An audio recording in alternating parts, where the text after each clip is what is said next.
দেখেন দাজ্জালের ব্যাপারে কোরআন ও হাদিসের সুস্পষ্ট আকীদা কি? খুরুজ দাজ্জাল, দাজ্জালের আবির্ভাব কিয়ামতের এক আলামত, এবং দাজ্জাল হযরত ঈসা আলাইহিস সালামের হাতে নিহত হবে। আল্লাহর নবী জায়গাও নির্ধারণ করে দিয়েছেন, ইসরায়েলের তেল আবিব থেকে 15 কিলোমিটার উত্তরে বাবুল লুদ, এই গেটের নিচে, শ্বেত পাথরের তৈরি গেটের নিচে দাজ্জাল হযরত ঈসা আলাইহিস সালামের হাতে হত্যা হবে। আল্লাহ পাক রব্বুল আলামিন ঠিক করে দিয়েছেন। কিন্তু বর্বর ইহুদি জাতি বিশ্বাস করে দাজ্জাল আসলে দাজ্জালের নেতৃত্বে গোটা পৃথিবীতে নাকি তাদের রাজত্ব কায়েম হবে। তার মানে তারা ফিলিস্তিন আর ইসরায়েল নিয়ে খুশি না, গোটা পৃথিবী শাসন করার স্বপ্ন দেখে। কিন্তু আমি স্পষ্ট বলতে চাই, আল্লাহর কসম করে বলি, নবীর হাদিস সাক্ষী দেয়, ইহুদি জাতির এই স্বপ্ন কখনো পূরণ হবে না, বরং তাদের বড় গুরু দাজ্জাল আসলে তাদের চূড়ান্ত পতন হবে।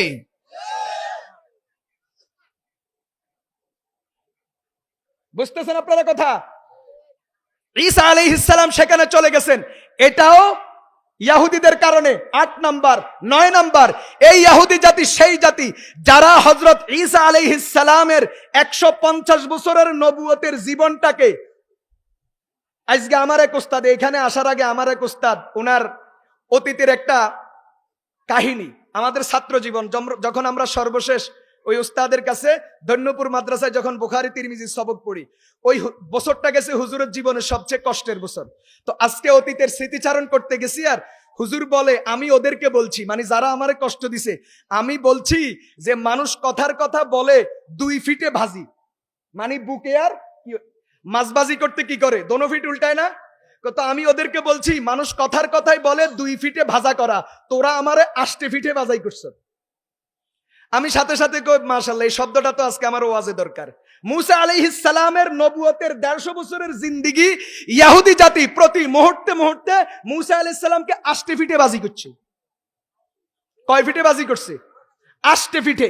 এমন কোন নির্যাতন, এমন কোন জুলুম, এমন কোন অত্যাচার, এমন কোন শারীরিক এবং মানসিক টর্চার বাকি রাখে নাই যেটা তারা হযরত মুসা পয়গম্বরের উপর না করেছেন। 10 নাম্বার, কোরআনে কারীমের সূরা আহজাবের মধ্যে আছে, একবারে শেষ দিকে, ইয়া আইয়ুহাল্লাযীনা আমানু লা তাকুনু কাল্লাযীনা আদাউ মুসা ফাবাররাহুল্লাহু মিম্মা ক্বালু ওয়া কানা ইনদাল্লাহি ওয়াজিহা। এই আয়াতের তাফসীরে লেখা আছে, মুসা আলাইহিস সালাতু ওয়াস সালাম সব সময় গোসল করতেন পর্দা, কি করে? পর্দা করে, আড়াল ঘেরাও করে তার ভিতরে গোসল করতেন। আর বনি ইসরায়েলের অভ্যাস ছিল নারী আর পুরুষ উলঙ্গ হয়ে একসাথে গোসল করতে। এখন বললে তো কথা কত দিকে যায়। এই ধরেন, এটাও একটা ওয়াজ, ধরে নেন পৃথিবীতে প্রথম উলঙ্গপনা এবং উলঙ্গ থাকার জন্য আন্দোলন করা চলেনি বাংলাদেশে?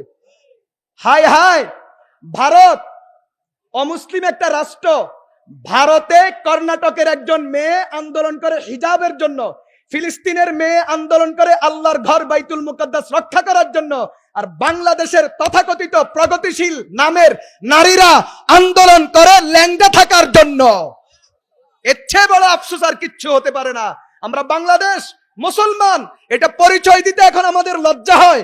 এমন দেশে বসবাস করি যেই দেশের মুসলমানের মেয়েরা, কোনো অমুসলিমের মেয়ে করুক, আমাদের কোনো আফসোস নাই, তার স্বাধীনতা আছে, সে বলতেই পারে। কিন্তু যখন দেখি ইমানদারের মেয়ে, ইমানদার নামধারী মেয়ে, শিক্ষিত মেয়ে উলঙ্গ থাকার জন্য, ব্লাউজ ছাড়া থাকার জন্য, অর্ধ উলঙ্গ থাকার জন্য, পেট পিঠ খোলা রেখে চলার জন্য, চুল ছেড়ে চলার জন্য, নারী আর পুরুষে কাঁধে কাঁধ মিলাইয়া একাকার হয়ে থাকার জন্য যখন আন্দোলন করে, তখন আফসোস হয়। আল্লাহ পাক বড় মেহেরবান, বড় গফুর, বড় গফফার, বড় হালিম, বড় ওয়াদুদ, বড় রহিম, বড় রহমান। না হয় আল্লাহ বাংলাদেশকে তো আরো আগে তলাইয়া দিতেন, যেখানে ইন্ডিয়ার মেয়েরা আন্দোলন করে হিজাব নিয়ে থাকার জন্য, ফ্রান্সের মেয়েরা আন্দোলন করে হিজাব নিয়ে থাকার জন্য, ভার্জিনিয়ার মেয়েরা আন্দোলন করে হিজাব নিয়ে থাকার জন্য, কানাডা অস্ট্রেলিয়ার মেয়েরা আন্দোলন করে হিজাব নিয়ে থাকার জন্য, ফিলিস্তিনের মেয়েরা আন্দোলন করে আল্লাহর ঘর রক্ষা করার জন্য। আর বাংলাদেশের পোড়া কুফাল পোড়া জাতি, বাংলাদেশের মেয়েরা আন্দোলন করে উলঙ্গ থাকার জন্য।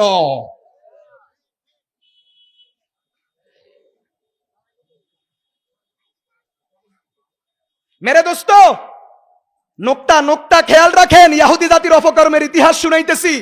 এই পৃথিবীতে প্রথম উলঙ্গ থাকার দাবি, উলঙ্গ থাকার আন্দোলন, উলঙ্গ থাকাকে অধিকার বলে প্রচার করা ইহুদি জাতির ষড়যন্ত্র। মুসা আলাইহিস সালাম যেহেতু উলঙ্গ থাকতেন না, আল্লাহর পয়গম্বর, তিনি পর্দা করে গোসল করতেন, আর ওরা নারী পুরুষ একাকার হয়ে উলঙ্গ হয়ে গোসল করত।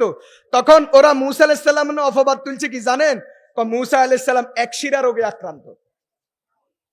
না হয় ও পর্দা করে কা, আমাদের সব ঠিক আছে এই জন্য তো আমরা দেখাইয়া চলতেছি, বুঝা গেল ওর সমস্যা আছে এই জন্য সে দেখায় না। আল্লাহর কোরআনের আয়াত নাজিল হয়েছে মুসা আলাইহিস সালামের সেই কষ্টের বয়ান দেওয়ার জন্য। তো মুসা আলাইহিস সালাতু ওয়াস সালামের বিষয়টা আল্লাহ কি করলেন, পরবর্তী আলোচনা আছে, আমি ওইদিকে যাওয়ার দরকার নেই, সেটা গেলে আবার ভিন্ন কথা আসবে। আল্লাহ পাক মুসা আলাইহিস সালামকে মুক্ত করেছেন এই অপবাদ থেকে।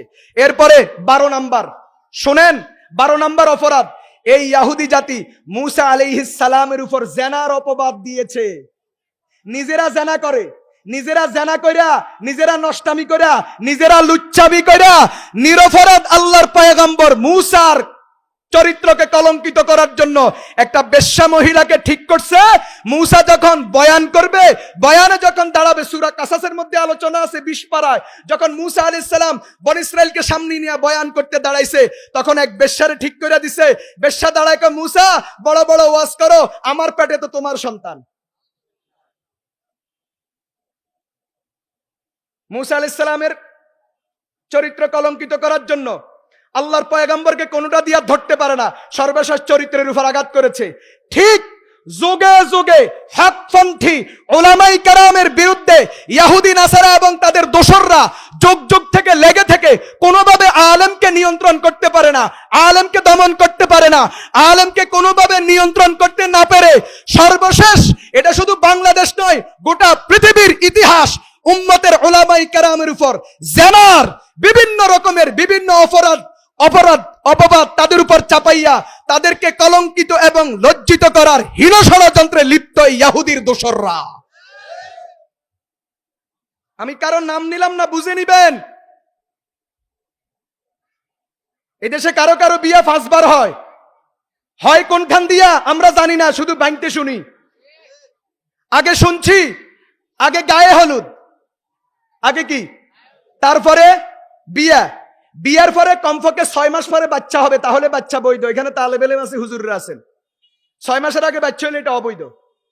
ওয়া হামলুহু ওয়া ফিসালুহু 30 শাহরা, ফিসালুহু 24 শাহরা, ওয়া হামলুহু 6 আশহুর, মোট 30 শাহরা। বুঝে গেছেন? বুঝছেননি? এই বুঝছেননি? আল্লাহর কোরআন বলছে 6 মাসের কমে গর্ভ হলে এটা অবৈধ। কমপক্ষে 6 মাস, বেশি কত হতে পারে? ইমাম মালিক বলছেন 5 বছরও হতে পারে। একটা সন্তান মায়ের গর্ভে 5 বছর থাকতে পারে। ইমাম শাফি তো 2 বছর ছিলেন মায়ের গর্ভে, ইমাম মালিক বলছেন 5 বছর হতে পারে। তাহলে সন্তান বৈধতার জন্য কমপক্ষে মায়ের বিয়ার 6 মাস পরে হইতে হবে। 6 মাসের আগে বাচ্চা হলে অবৈধ। তাহলে দুনিয়ার নিয়ম, আগে গায়ে হলুদ, এরপরে বিয়া, এরপরে সন্তান। কিন্তু আমাদের দেশে এখন কারবার চালু হয়েছে, আগে শুনি প্রেগনেন্ট হয়েছে, এরপরে কয় বিয়া হয়েছে, বিয়ার হরে কয় গায়ে হলুদ হয়েছে। এটা নিয়ে কারো মাথা ব্যথা নাই, কিন্তু কোনখান দিয়ে কোন জুরু থুতু ফেলছে এটা নিয়ে কারো কারো মাথা গরম। আল্লাহ হেফাজত করুন। ভাই, কঠিন ষড়যন্ত্রের শিকার উম্মতে মুসলিমা, উপায় নাই। আপনারা মনে করেন হুজুরদেরকে নিয়ে তুচ্ছ-তাচ্ছিল্য করতেছে, সমস্যা কোথায়? জেনা ইসলামের উপর কঠোরটাই এক। আলেমকে অপমান করতে পারলে, ছোট করতে পারলে ইসলামকে হেয় করা সহজ, ইসলামকে হেয় করলে মুসলমানকে বেঈমান বানানো সহজ। ইমাম তাহাবীর বক্তব্য শুনেন। ইমাম তাহাবী রহমতুল্লাহ আলাইহি বলছেন, মুরগির ডানার নিচে তার বাচ্চাগুলি যেমন, মুরগির ডানার নিচে বাচ্চাগুলি যেমন, কোন কাক, চিল, শকুন বাচ্চা নিতে পারে না, ঠিক মুসলমানের সমাজে আলেমও তেমন। যেই মুসলমানের সমাজে আলেম জিন্দা আছে, সেখানে কোনো নাস্তিক, বেঈমান, ইবলিস, খান্নাস মুসলমানের ঈমান নিতে পারে না। যদি মুসলমানের সমাজে আলেম না থাকে, অথবা আলেম থাকলেও আলেম জানের ভয়ে চুপ থাকে, ওই দেশের মুসলমানকে বেঈমান, নাস্তিক, ইহুদিরা বেঈমান বানানো সহজ। আপনারা মনে করছেন হুজুরদেরকে গালি দেয়, কি হয়েছে? ইহুদি নাসারার আরেক ষড়যন্ত্র দেখেন। এখন হুজুরদের মধ্যে এক দলের ভাড়া করছে বিভিন্ন ফেরকাবাজি করার জন্য, মেকআপ করে, লিপস্টিক পরে, লিপস্টিক লাগাইয়া স্টেজে আসার জন্য, আর এশকে রাসূলের নাম দিয়া ওলামায়ে কেরামকে গালিগালাজ করার জন্য। আসেনি? এই দেশে মেকআপদারি হুজুর আসেনি? লিপস্টিকদারি হুজুর আসেনি, ওয়াজে বসি এশকে রাসূলের নামে নামাজের ওয়াজ নাই, পর্দার ওয়াজ নাই, সুদের ওয়াজ নাই, ঘুষের ওয়াজ নাই, এমনকি এই যে এখন মজলুম ফিলিস্তিনিদের পক্ষেও কোনো কথা নাই। ওয়াজের মঞ্চে বসলে মেকআপ করি, লিপস্টিক লাগাই, ওয়াজ শুধু একটা, ওয়াহাবিরা কাফের, মিলাদুন নবী ফরজ, মিলাদুন নবী যারা মানবে না এরা কাফের, এদের ঈমান নাই, এরা বাস শেষ। আসেনি? এরাও গভীর ষড়যন্ত্রের শিকার।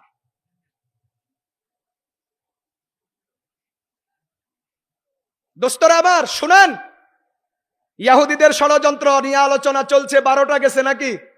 শেষ দিকে চলে আসি, আর এক দুইটা শোনাই, সময় কম, এতগুলা শোনামো কতক্ষণে আছে? আমি প্রায় 30-35টা নোট করছি। কথা কয় না, কতগুলা বলুন, কয়েকটা বলি। নবীজি সাল্লাল্লাহু আলাইহি ওয়াসাল্লামকে শহীদ করার জন্য ষড়যন্ত্র 2বার করছে। কারে কারে? আমার নবীকে শহীদ করার জন্য 2বার ষড়যন্ত্র হয়েছে। একবার খাইবরের একটা ইহুদি মহিলাকে সাজাইয়া ওর মাধ্যমে নবীজিকে দাওয়াত দিয়াইয়া গোশতের মধ্যে বিষ মিশাইয়া নবীজিকে বিষ খাওয়াইয়া হত্যা করতে চাইছেন, মগর আল্লাহ হেফাজত করেছেন। এরপরেও কিন্তু নবীজি একটু খেয়ে ফেলছেন। এজন্য হাদিস শরীফের মধ্যে আছে, তিরমিজির বর্ণনায় আছে, আল্লাহর নবীর কিছুদিন পর পর ওই বিষক্রিয়া দেখা দিত, তো আল্লাহর নবী সিঙ্গা দিয়া বিষ থেকে আল্লাহর নবী মুক্তির চেষ্টা করতেন।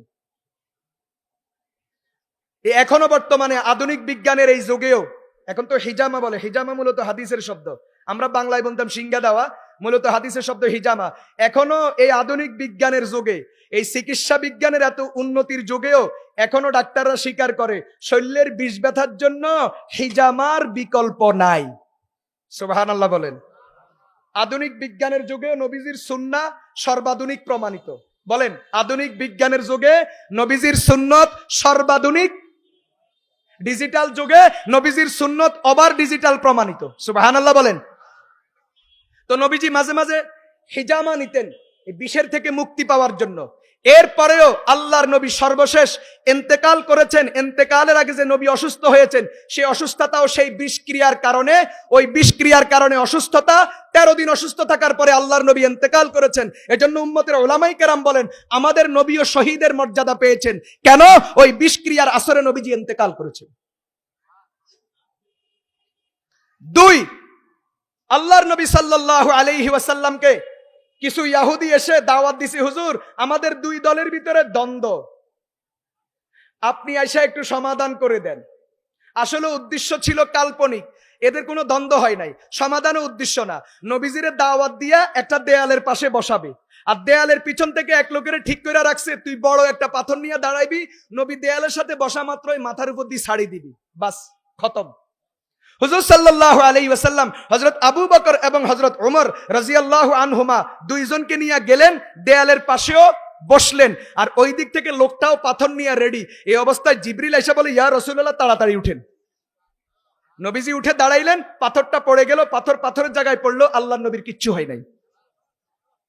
ষড়যন্ত্র।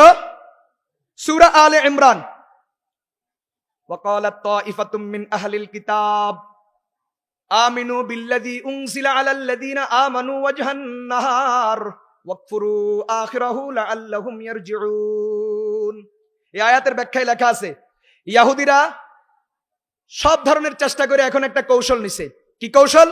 10 থেকে 12 জন লোকেরে ঠিক করছে, তোমরা যাইয়া নবীজির উপর ঈমান আনবা, কালিমা পড়বা, নামাজ পড়বা, সারাদিন থাকবা, সন্ধ্যাবেলায় তোমরা একবারে জনসম্মুখে বইলা দিবা, আমরা আমাদের তাওরাতে যেই নবীর সুসংবাদ পাইছিলাম আমরা মনে করছি ইনি সেই নবী, আসলে ইনি সেই নবী না, এই কথা বলে ঈমানকে অস্বীকার করবা। তো তোমরা যখন ঈমান অস্বীকার করবা, তোমাদের দেখা দেখি মদিনার সাধারণ মুসলমানরাও, নবীর সাহাবী যারা, এরা ঈমান অস্বীকার করে ফিরে আসবে, এতে করে আমাদের ষড়যন্ত্র ফাঁকাফোক্ত হবে।